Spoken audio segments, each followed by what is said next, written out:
ನಿಮ್ಗೆ ಯಾವ hair cut ಬೇಕು? Step hair cut. ಯಾಕೆ ಸ್ಟೆಪ್ ಹೇರ್ ಕಟ್ಟೇ ಬೇಕು? ಯಾಕಂದರೆ ಲಾಂಗ್ ಹೇರ್ ಇರ್ತದೆ ಅದಕ್ಕೆ. ಅದಕ್ಕೇನಾ? ಓಕೆ. ಯಾರು ಹೇಳಿದ್ದು ಇಲ್ಲಿ ಬರೋಕ್ಕೆ? ಅಮ್ಮ. ನೀವು. ಯಾರು ಮಾಡ್ತಾರೆ ಹೇರ್ ಕಟ್ ಚೆನ್ನಾಗಿ? ನೀವು. ಹೌದಾ? ನೀವು ಫಸ್ಟ್ ಎಲ್ಲಿ ಹೋಗ್ತಾ ಇದ್ರಿ? ಫಸ್ಟ್ ನಾನು ಹೇರ್ ಕಟ್ಟೇ ಮಾಡಿಸ್ಕೊಂಡಿಲ್ಲ. ಹೌದಾ? ಮಮ್ಮಿ ಮಾಡಿಸ್ಕೊಂಡೈತಾ? ಓಕೆ. ನಿಮಗೆ ನಾನು ಮಾಡೋದು ಈ ಹೇರ್ ಕಟ್ ಇಷ್ಟನಾ ಇಲ್ವಾ?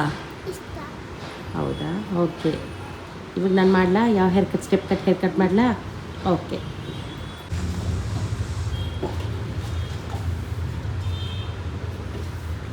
ಆ್ಯಕ್ಚುಲಿ ಹೆಂಗಿಷ್ಟು ಇಷ್ಟ ಆಯಿತಾ ಇಲ್ವಾ? ತುಂಬ ಇಷ್ಟ ಆಯಿತು. ನಿಜವಾಗ್ಲೂ? ಎಸ್.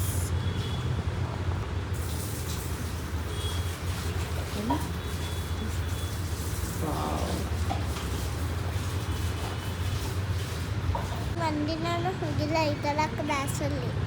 ಏನು ಹೇಳ್ತಾರೆ ಕ್ಲಾಸಲ್ಲಿ ಈ ಥರ ಹೋದರೆ? ಏನು ಹೇಳಲ್ಲ, ಈಸ್ ಲುಕಿಂಗ್ ವೆರಿ ಪ್ರೀತಿ ಅಂತಾರೆ. ಓಕೆ. Thank you.